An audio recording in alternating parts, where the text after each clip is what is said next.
Welcome, everyone. Thank you for joining us for the webcast, Examining Organizational Efforts that Yield World-Class DEI Results, sponsored by Trusaic. This webcast has been pre-approved for HRCI credit. Please be sure to attend the complete webcast in order to receive your credit. You will receive an email from hr.com within 2 business days. It will include the certification credit information. You may also log into your account and view your credits that you have received. If you have any questions during the webcast, please click on Q&A in your webinar controls and type them in. And now I would like to introduce you to our presenter for today, Joanna Kim Brusetti, Vice President of Regulatory Affairs.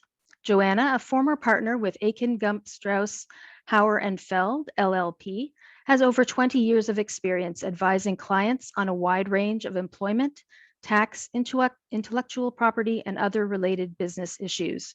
Joanna holds a BSc degree in chemical engineering from University of California, Berkeley, and JD from Loyola Law School with honors. She was president of the Korean American Bar Association, Rising Star Super Lawyers, co-chair of various subcommittees under the American Bar Association and the Los Angeles County Bar Association. Over to you, Joanna. Thank you so much, Kathy, and good morning and good afternoon to you. And thank you so much for joining us to attend our webinar on examining organizational efforts that yield world-class DEI results. To discuss this important topic, we will be going over our recent DEI research study, which surveyed employers about their DEI efforts, going into their views, what worked, what were the obstacles, and the key takeaways. We'll also leave some time for questions, and to the extent that questions are not answered due to time limits during this webinar, we will make sure to answer all questions to the best of our ability. Afterward, we'll post them or email them as needed. Okay, next slide. Okay, so first let's talk about the DEI research study. This was conducted a few months ago, and it was sponsored by Trusaic, conducted by Harvard Business Review Analytics Services across HBR.org audience and the Society of Human Resources Management, or SHRM, members of North America. Next slide. Okay, so why did we conduct this DEI research study? Our objectives was to understand the extent to which DEI is a strategic priority in organizations and how successful they are in creating a diverse, equitable, and inclusive workplace. So sort of sub to the sort of overall objective, we wanted to identify and describe organizations that had successfully created a workplace that had the DEI elements.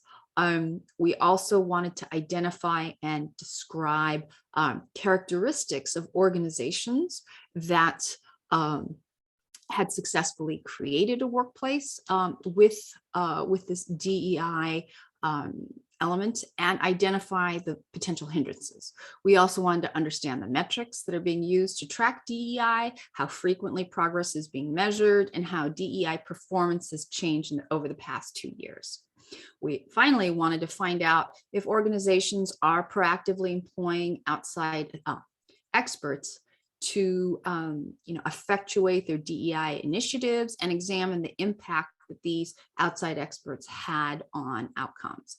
So our hypothesis that organizations that regularly monitor DEI metrics have shown improvement in the area of diversity of the workforce, equity of the workforce, and increased inclusion sentiment by the employees of the organization.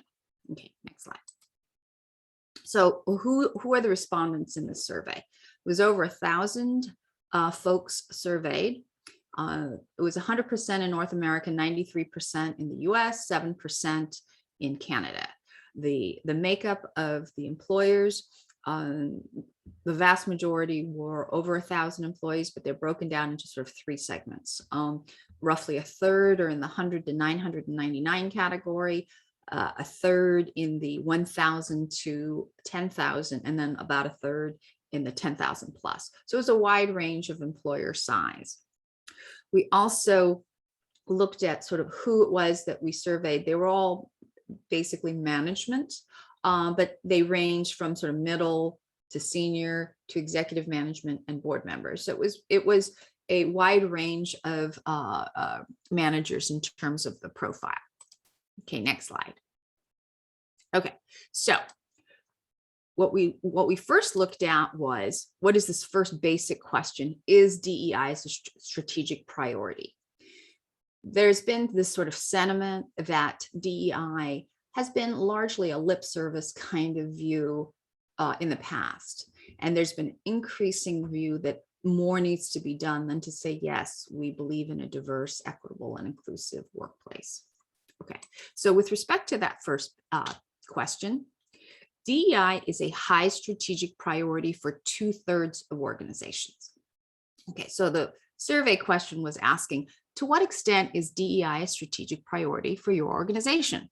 So you see 65% said that it was a high strategic priority. Only 20% said moderate strategic priority, and only 15% said low strategic priority. So at the end of the day, 2/3 of the organization consider DEI a high strategic priority. And with time, that's only going to increase. Next slide. Notwithstanding this large group of folks that said that DEI is a high strategic priority, only 1 in 3 considered themselves very successful in creating this DEI workplace. Now, what you see is the 3 categories, sort of roughly thirds, they are broken down into leaders, followers, and laggards. That's sort of the terminology that we used in terms of the different categories. The leaders are in the category that are very successful at creating a DEI workplace. You have the followers, which are somewhat successful, and the laggards that are not successful. Okay, so next slide. Of the leaders, we're talking about that top third that consider themselves very successful with respect to DEI workplaces. These leaders were more than twice as likely as laggards to treat DEI as a high strategic priority. Almost half of the leaders accepted that they were behind where they ought to be for improving DEI. So interestingly, even though the vast majority of leaders say that DEI is a high priority, almost half of them say they're behind. So when we're looking at the overall respondent pool, over 2/3 agree that organizations are behind where they ought to be for improving DEI. So there is this view among management that most of them are not where they need to be, even though they are successful. That is a, with some, you could sort of distill that into great intentions, but limited success. That's what our survey found. Next slide. Most laggards report DEI initiatives are predominantly style over substance. Like as I was saying earlier, this concept of sort of form over substance, lip service, that's where laggards still are camped, unfortunately. Now, to the question, there is a growing awareness that we need to improve our DEI efforts, but we're behind where we ought to be. And as you look at it in the strongly agree to somewhat agree, basically in the agree column, the laggards are, more than 50% not, they understand they are not where they need to be. Leaders, obviously to a lesser degree, and the followers somewhere in the middle. Okay, next slide. Leaders are significantly,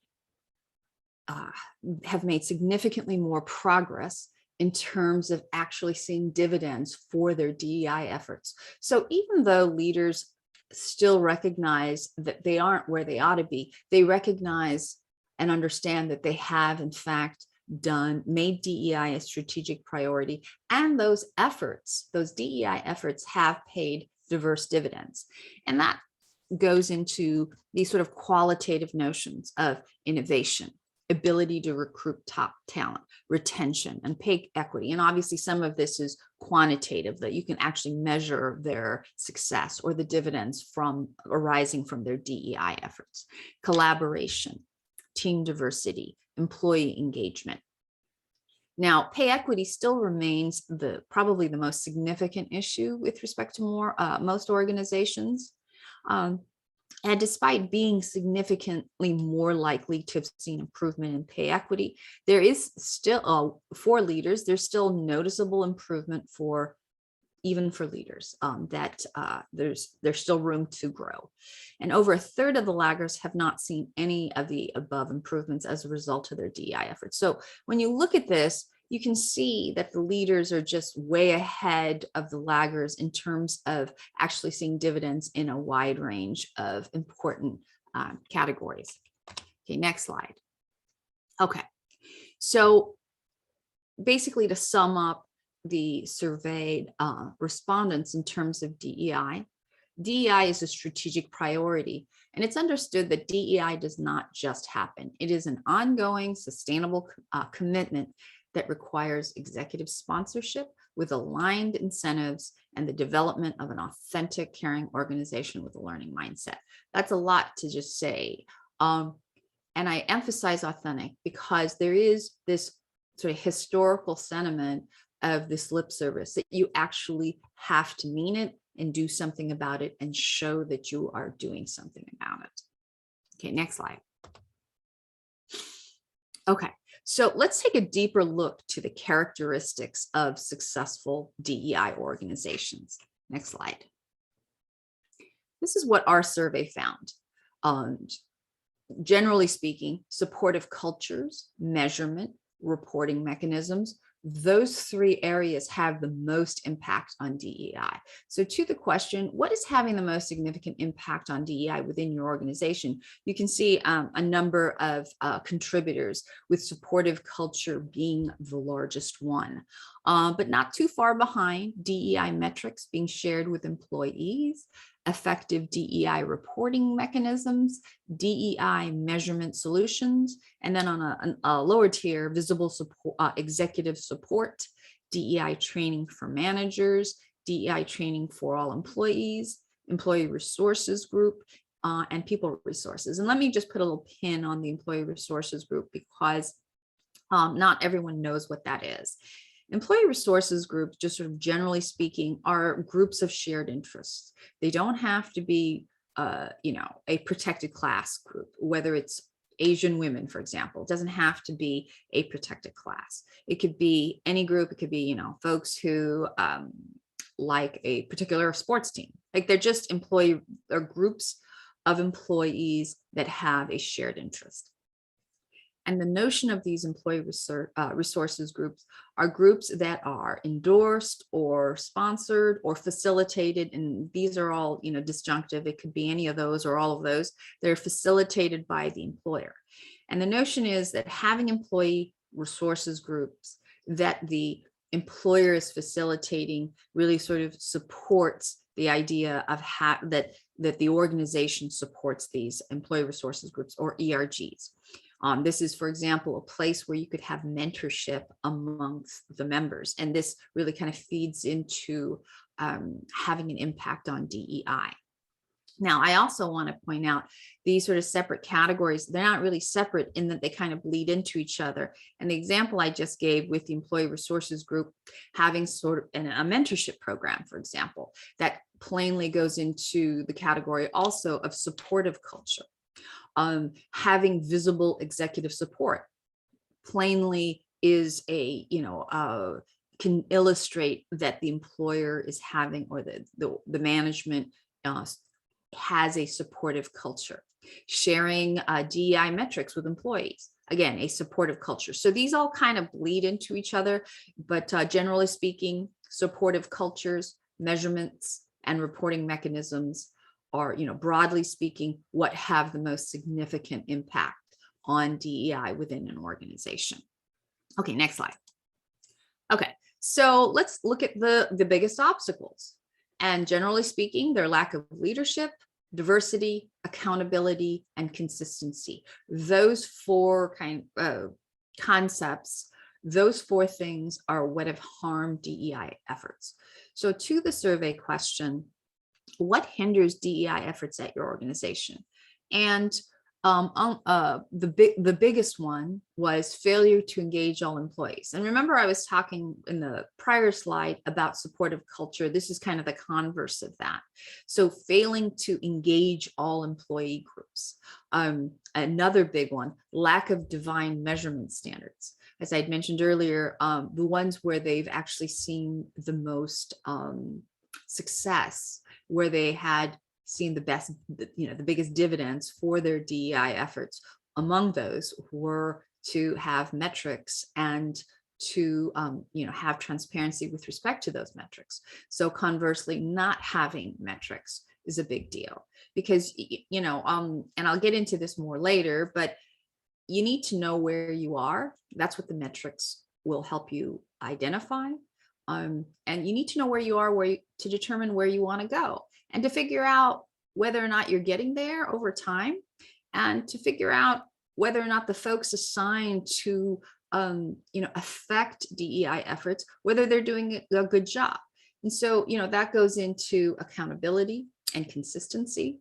So keep going further with regard to these kind of hurdles. Inconsistent policies, procedures, or norms where an organization is not applying them evenly. Lack of diversity in a talent supply chain. So people going up the food chain, if you will, towards management. What is the pool that will eventually end up being the pool for managers, the pool for the executives? Lack of diversity, that had been viewed as an important aspect of what an obstacle towards DEI. Lack of accountability for failing. So, when folks are tasked with achieving, DEI improvement, there's no accountability for when they don't achieve it. And so this goes back to the metrics. You need to see where you were, where you want to be, and whether or not you're making any improvement. That's going to tie into accountability. So you can tie it to the improvement or lack thereof. Failure to act on specific reports. That was another hindrance where organizations would not do anything about a DEI issue. If, for example, let's say an employee raised a DEI issue and the management didn't seem to pay any attention to it. So, that kind of consistency in terms of the DEI message, the DEI implementation, all of that goes together, and failing to do that will hinder DEI success. Next slide. Okay, now I had talked a little bit about accountability, but what they have found among the survey respondents, that accountability is very important, and the impact of accountability on DEI success. We're looking at where the accountability lies. The biggest one being for a positive DEI impact, where the business unit heads, but not far behind, having the human resources head also be accountable, department heads being accountable, CEOs being accountable, and managers being accountable. It's really just the important human resources management and oversight that the folks that you would think would want to see DEI success, if they mean it, that those folks all have some accountability. So that is an important aspect of DEI success. And as I mentioned about kind of the blurring lines, or sort of the bleeding of one category to another with supportive culture, like having accountability shows to your employees that you really want to see DEI success. That level of accountability goes to support that supportive culture, that we really mean it, that we want to see DEI success within our organization. Okay, next slide. So we also found that leaders are significantly more transparent in sharing DEI metrics with all employees. And it's, almost a 2-to-1 ratio between leaders and laggards in terms of sharing DEI metrics. Now, DEI metrics isn't some monolithic thing. There are different types of DEI metrics, and there are more generalized ones, more sort of, down to the weeds metrics. But the idea of sharing some of those metrics with your employees to get a sense of where you are with respect to diversity, equity, inclusion, that what the survey found was leaders were far more likely to share that kind of information. Okay, next slide. On average, leaders have employed double the actions to improve DEI over laggards. So when we look at the kind of actions, and we kind of talked about some of them, with respect to, having a supportive culture, DEI transparency, accountability, et cetera. When you look at the kind of different actions that an employer can take, and you compare the leaders to laggards in terms of those actions to improve DEI, leaders were on a 2-to-1 ratio of promoting DEI over laggards. Okay, next slide. Leaders also set themselves apart in improving DEI through communication. So you look at the sort of a number of categories, from publicly sharing DEI metrics, executives involved in diversity task forces or employee resources groups or ERGs, executives regularly communicating the value of DEI to the employees within their organization, reflecting the diversity of the company's website, social media, and promotional materials. Basically, the employer sending an external message of DEI's importance, open conversations about DEI being encouraged and supported. So you see that consistently leaders eclipse laggards in all of these categories. Okay. Next slide.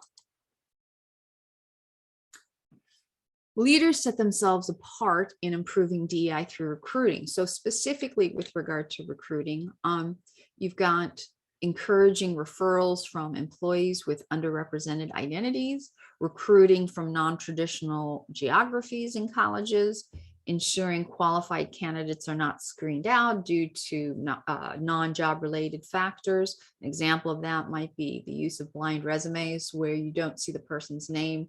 There have been studies done to suggest that certain names that have an ethnic sound to it may be used as unconscious bias, things of that nature.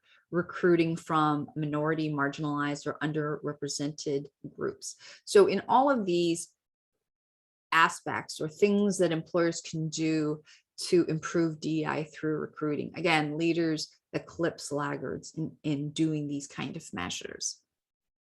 Next slide. Leaders also set themselves apart in improving DEI through goals and equity reviews. So again, leaders are eclipsing laggards in the categories of DEI goals and objectives being part of a manager's performance evaluation.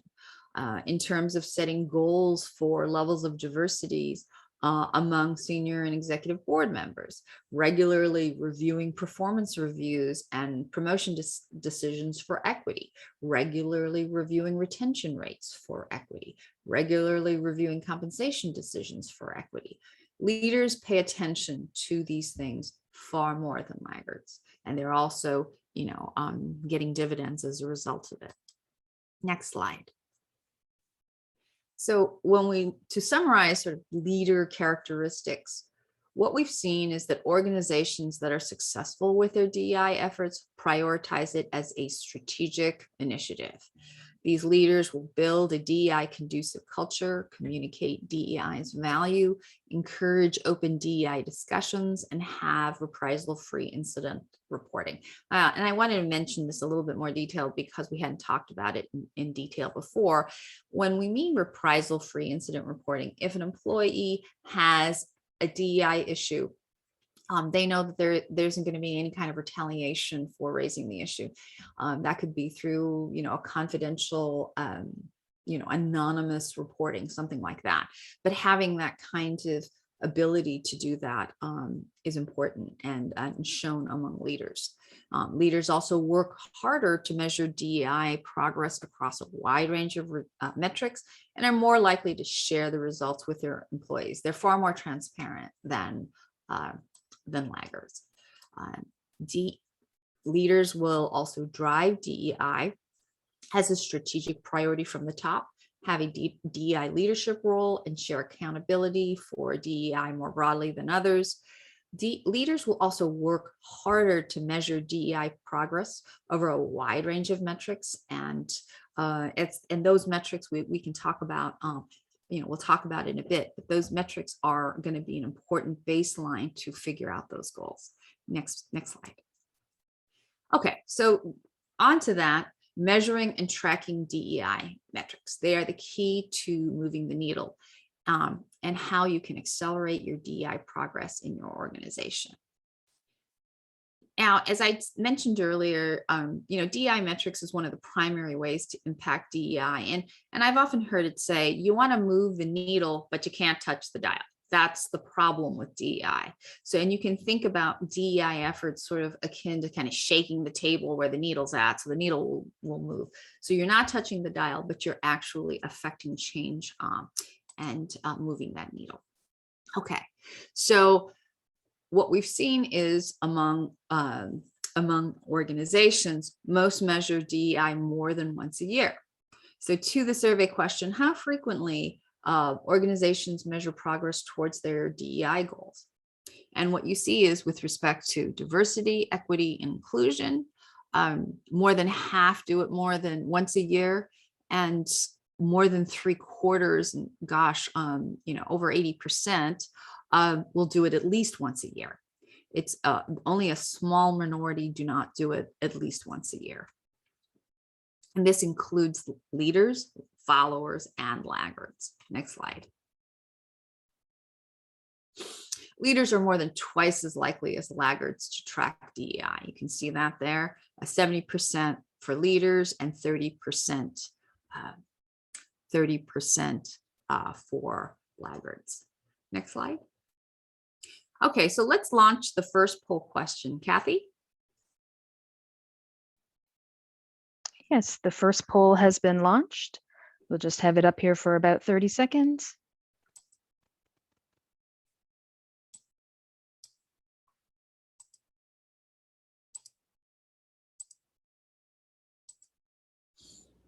Okay, a few more seconds. Okay, I'm closing off the poll.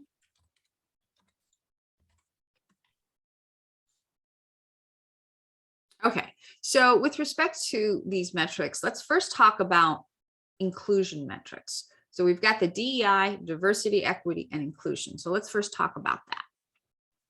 Inclusion metrics, it's not some fluffy concept. These are the perceptions of your employees, which will translate to real numbers in terms of poor retention, hiring, promotion, diversity, etc. So remember when I mentioned supporting culture, even having a survey communicates that you care about what the employees think, how they perceive the employer, etc. So, as I said, these all kind of lead into each other, but inclusion metrics, very important. 95% of the leaders measure inclusion goals progress at least annually. So as you can see from this chart, you've got only 5% that don't do it at least once a year. You also have leaders, 66% of them do it more than once a year. And then if you sort of combine the two, 95% do it at least once a year. Next slide. More than twice as many leaders have seen inclusion sentiment improvement in the past 2 years. So with the prior slide about leaders, 95% of them doing it at least once a year, these same leaders, more than twice as many leaders have actually seen sentiment improvement, inclusion sentiment improvement in the past 2 years over laggards. So the fact that they're doing these surveys, that gives them the metrics to figure out where they are. And then they have the ability then to continue to do these surveys, and then they can see whether or not their inclusion sentiment is improving or not. And you see that they have been in amongst leaders. Okay, next slide. So let's move on now for the DEI, the equity portion, the E portion. Next slide. Leaders track a wide range of equity metrics. So here are some of them, and pay equity being probably the most complicated one in terms of analytics, and for many organizations, the most important one, but it's not the only important one. It's just maybe, amongst the most important. So you've got pay equity, you've got accommodations for different needs, abilities, access to opportunities such as special projects over time, receiving development and feedback, receiving recognition and praise, participation in mentorship programs, participation in training, promotions, inclusive leadership, and equity sentiment. So these equity metrics are what leaders in general will track a wide range of these kind of metrics. You go to the next slide. And in fact, leaders work far harder to track whether their staff are treated equitably as compared to lackers. So when I had mentioned the different types of metrics that one could measure for equity, you can see here, you can see all the different metrics, and only 11%, or conversely, 89% of the leaders will track at least one of these metrics. And you can see that, from access to opportunity all the way to compensation, leaders eclipse laggards in terms of what they measure by far. 53% will track compensation for leaders, and only 26% will track compensation amongst laggards, for example. Okay, next slide. Now, of those metrics, we had listed a total of 10 of them. If you'll see that 81% of the leaders will track at least 3 of those metrics, and 41% will track at least 6. When you look at laggards, a third of them don't track equity at all. And in terms of tracking at least 6, only 8% of laggards will track that equity metrics. Next slide, please. 93% of leaders measure equity goal progress at least annually. So that's important when you look at the different metrics that are potentially considered. But you see that 93% will measure equity goal progress at least annually. So when you think about that, that means that most leaders are actually measuring one or more equity type of metrics on an annual basis. And as I said, you can't measure progress if you don't know where you are and what your goals are, and the progress towards getting there. And these metrics are extremely important to achieve that. Next slide. 2/3 of leaders have seen improvement in their overall equity in the past 2 years. So these same leaders that 93% are actually measuring equity at least annually, those same leaders, 2/3 of them have actually seen overall improvement in their equity. So that's basically, they have the tools to see whether or not they've made progress. And in fact, they have, based on the type of equity ways that equity can be measured, and efforts towards achieving equity. Next slide. Okay, so the last prong of the DEI, we covered inclusion, we've covered equity. Now the D part, the diversity metrics. Next slide. Okay, leaders will work far harder to track diversity. And to the survey question, within which of the following areas does your organization track diversity? And there's about 10 of these kind of areas where you can track it. And they range from performance ratings, succession planning, development opportunities, compensation or pay, representation across business units, promotions, representation across job positions, retention, recruitment, candidate sourcing, and hiring. So you see a wide range of areas where an organization can track diversity. And you see, again, leaders eclipse laggards in terms of measuring these areas of diversity. Next slide. So of those 10 categories, you see that 79% of leaders will track at least 3 of these categories, and 42% will track at least 6, as compared to only 12% of laggards. And interestingly, only 1 in 4 laggards do not track diversity at all. Next slide.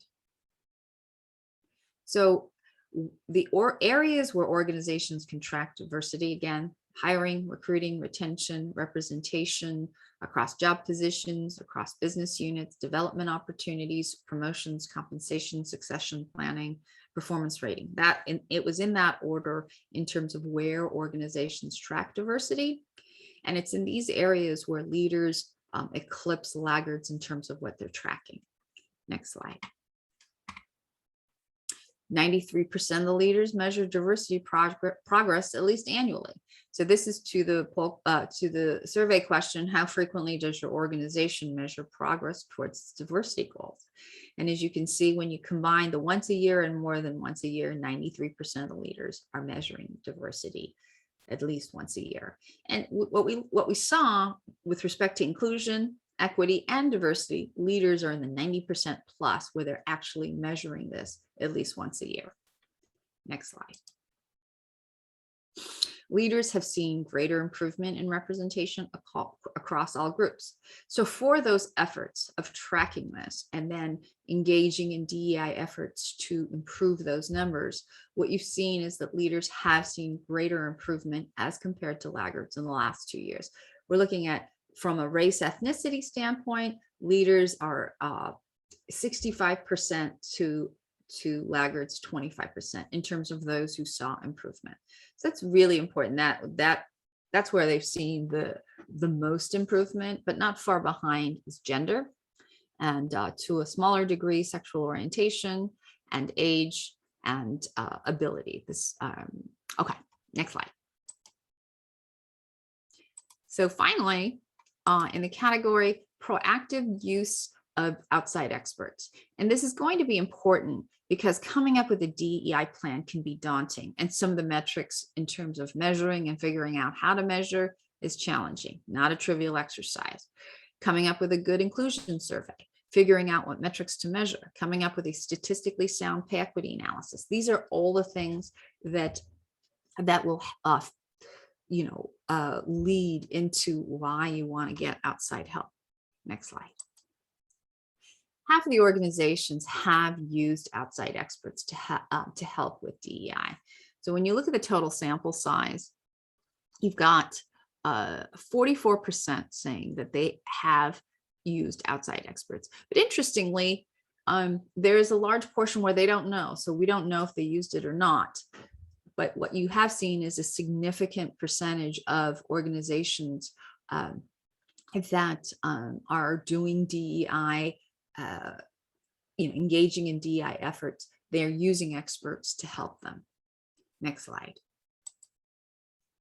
And leaders have seen greater benefits from employing experts, particularly with tracking.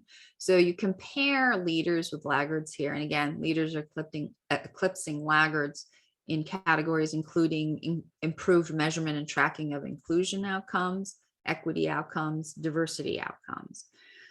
They're also leaders are eclipsing laggards in terms of accelerated progress to DEI goals and the development of a formal DEI strategy. So even though leaders are no more likely to employ outside experts than others, they are significantly more likely to see benefits from doing so, particularly from improving measuring and tracking DEI. And experts are commonly used to help formalize DEI strategies and accelerating DEI goals. Next slide. And leaders have seen greater benefits in these categories, and that is the reason why they're using them. It's not enough just to employ the experts, but to actually use the experts to help implement those DEI efforts. So as I had said earlier, you want to have the metrics to figure out what the landscape is. And then, and using experts to help measure, basically create those metrics. And then to track it, to figure out if you're getting closer to your goals or not closer to your goals, and using outside experts to help identify what those goals are and the kind of initiatives you can engage in to accelerate getting to those goals. Okay, next slide. So bottom line, organizational recommendations and takeaways. DEI is a strategic priority for most companies, but only a third of them actually rate their performance as strong. So what we see is, to improve and realize the benefits of DEI, organizations must do a number of things. First, to develop a culture that supports DEI consistently across the organization. Inclusion is the goal. Diversity and equity are the outcomes. Second, drive action from the center of the business by regularly sharing progress at all levels of the organization and authentically communicating DEI's importance and value. Third, be transparent with DEI progress and performance, and set goals to communicate progress throughout the entire organization, like most other business functions. Increase diversity at senior levels of the organization and within the talent supply chain. Frequently measure a wide range of metrics and share and discuss the results with all stakeholders, from the general employee workforce to the board of directors. And finally, introduce initiatives such as confidential DEI incident reporting that employees can trust and that management is seen to act upon. So these are just the broad strokes categories of what DEI to actually yield DEI results, what you need to do: measure, track, set goals, and implement measures to actually to get closer to those goals. Next slide. Now, HR.com also did a similar survey, and our findings have been completely aligned with it. And what we've seen is with the HR.com survey, lack of metrics to identify insufficient DEI, lack of understanding the potential benefits of DEI, insufficient prioritization of top leadership levels. So if you look at that language, these were sort of the key barriers to DEI effectiveness that HR.com survey found. And put another way, metrics, understanding the benefits of it, and making DEI a priority. Very consistent with our survey as well. Okay, next slide. So, we've really kind of echoed the concept of tracking and measuring, all to advance DEI.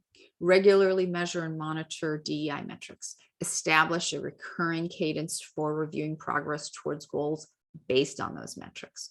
Benchmark inside and outside your organization. That's going to help you shape your goals. Track a wide range of diversity, equity, inclusion metrics. We've listed a bunch of different diversity, equity, inclusion metrics. Track a wider range that fits to your organization.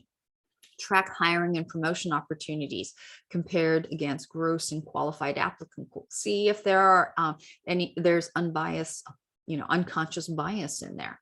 Employ DEI consultants to implement DEI measurement processes. Next slide. I wanted to take a moment to discuss Trusaic's PayParity solution, which really improves DEI initiatives. And from the get-go, what PayParity delivers is data wrangling and cleansing. So, the whole concept of garbage in, garbage out. Trusaic provides a solution for DEI that will take the data and clean it from at the outset. And then there's intelligence dashboards and reporting that you can do. The analysis is supported with expert statistical analysis. It also provides pay data reporting for those jurisdictions that have pay data reporting, such as California. In addition to that pay data reporting, the PayParity provides diversity, inclusion, pay gap, and pay disparity analytics through a dashboard. And I make that distinction between pay gap and pay disparity because a pay gap is what you might see as a result of just sort of reporting the raw pay data. So, all the people in the different jobs by race, gender, what have you, and then identifying what they're getting paid without any consideration for things like tenure or seniority, performance reviews, et cetera. So that's the raw pay gap. The pay disparity is really the actual pay differences when you account for legitimate business reasons why, for example, Susie is getting paid less than John. The PayParity will also provide annualized gender, race, ethnicity pay gap and pay disparity analysis. PayParity also provides budget modeling and remediation. So it allows you to, kind of input different scenarios for pay adjustments, for example, over time, staggered, what have you, to give you a sense of if you are, from a compensation standpoint, have pay disparities. The PayParity will provide a means for you to sort of make pay adjustments or sort of test pay adjustments and see how that will change or improve your pay disparity. And PayParity solution also comes with unlimited consultation and education and can be provided in a framework where attorney-client privilege can be maintained. Now, PayParity, because the pay analysis tends to be the most complicated and statistically complex, the metrics that go into it tend to be the most voluminous. But in addition to that pay analysis, pay equity auditing analysis that PayParity provides, it also provides diversity metrics, inclusion metrics. So it has a complete DEI solution. So next slide. So let's launch poll number 2. Back to you, Kathy. Thank you, Joanna. The second poll has been launched. If everyone can just take a few seconds and just as a quick answer, either yes or no, we'll just leave it open a few more seconds.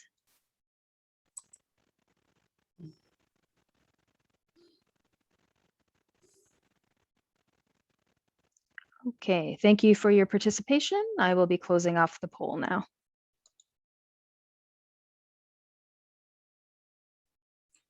Thanks, Kathy. Why don't we go to some questions, Kathy, if you could. Certainly. Okay, this is a two-part question, Joanna. What are the potential landmines to consider or avoid when partnering with DEI consultants? Also, is there a recommended resource that exists that can assist in targeting goals when starting from scratch? Okay, so first let me talk about landmines with regard to potential DEI solutions. Now, not all solutions are the same. If you get DEI software, sometimes you just get what you pay for.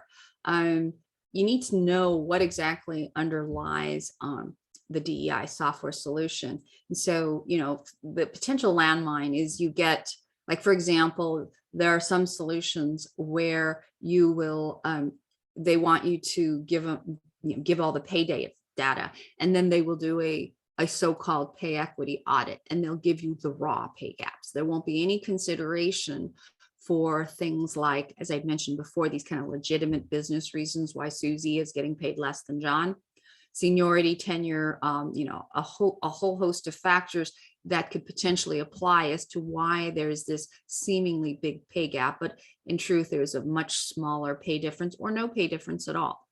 So an important landmine that you need to make sure you understand when you're looking at a pay equity solution is to make sure that you understand what the software is giving you. Is it a superficial analysis or is it a deep dive analysis, the kind of analysis that you're going to want if you're really looking at pay equity? With regard to diversity metrics, et cetera, are those solutions also expecting you to kind of input the data without any consideration of errors in the data? It would be nice if all the data that we were using was perfect, but it's not. It's subject to human error. People put in, wrong social security numbers. Somebody has a name change, for example, say, for example, someone got married, changed their name. Now you've got two data inputs for the same person, but now it's going to skew your data because you have two people. And maybe you have the comp data, old comp data under one person, and you have the new comp data for that same person under a different name. But now it's all going to be sorted out in the analytics, and you'll show it's going to skew that data. So one of the things that another landmine with regard to potential pay equity solutions is the failure of those solutions to actually clean the data before it's actually processed. So those are some of the landmines. There are other landmines. As I said, not all solutions are the same. And make sure that understanding what you're getting is really important, because without that, you may be doing something entirely different than what you thought you were getting. Okay, so with my apologies, Kathy, can you re-ask the second question, because now I can't remember exactly. Certainly, not a problem. Is there a recommended resource that exists that can assist in targeting goals when starting from scratch? I don't know that there's a specific recommended resource goal. Certainly, we would recommend our resources in terms of DEI and DEI success. But DEI is not necessarily identical for every employer.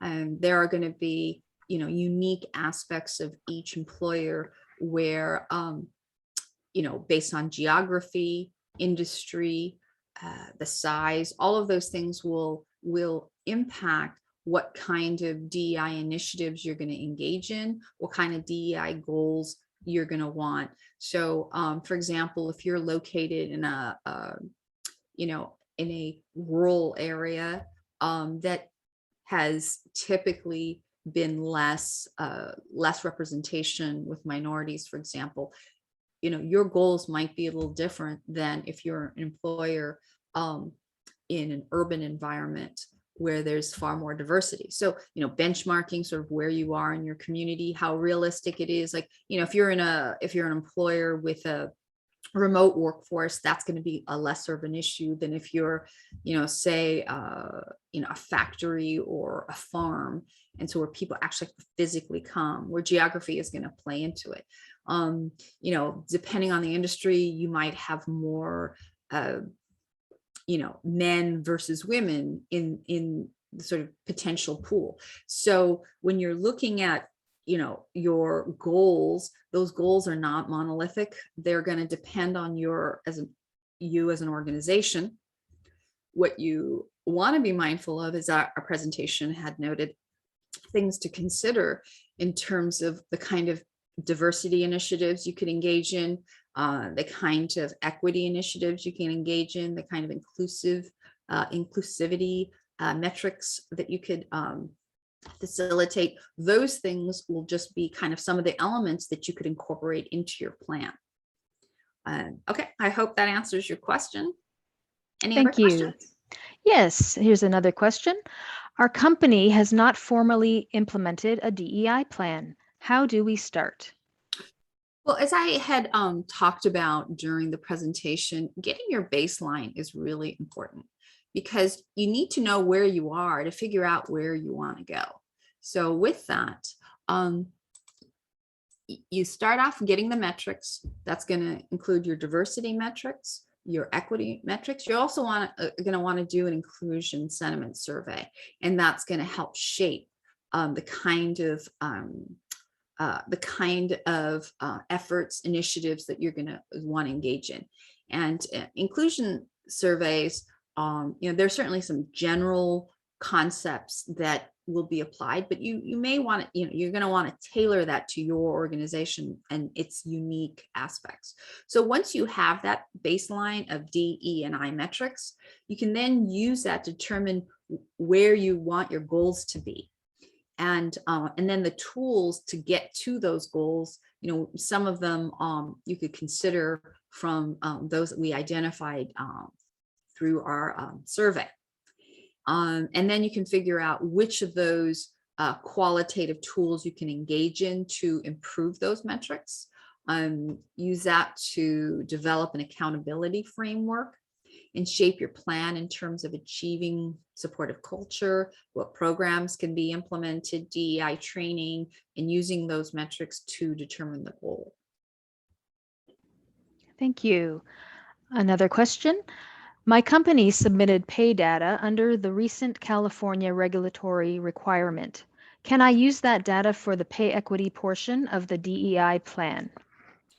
Well, you can, but you're going to want to dig deeper. That California pay data reporting, what that really identifies are really the raw pay gaps. It actually also, obliquely will identify the diversity numbers that your organization has. But the problem with using that pay data by itself is it doesn't consider those legitimate business factors that could go into reducing apparent pay gaps to, so basically, what is the real actual pay difference, not the apparent one based on sort of gross salary versus gender, race, et cetera. So you can certainly start with that pay data reporting, but you're going to want to analyze it further from a statistical standpoint to understand if there's actual pay differences that can't be explained due to some legitimate business reason. Thank you. Okay, we have time for one more question. Joanna, when it comes to tracking metrics, why should it be done more than once a year? Well, that's a great question. Like first, as I mentioned, you need a baseline, and that, workforces are fluid. And so, people get fired, hired, promoted, get pay raises, they take leave. So the fact is your workforce is changing constantly. And so you have your baseline, which you're going to use to figure out where you are.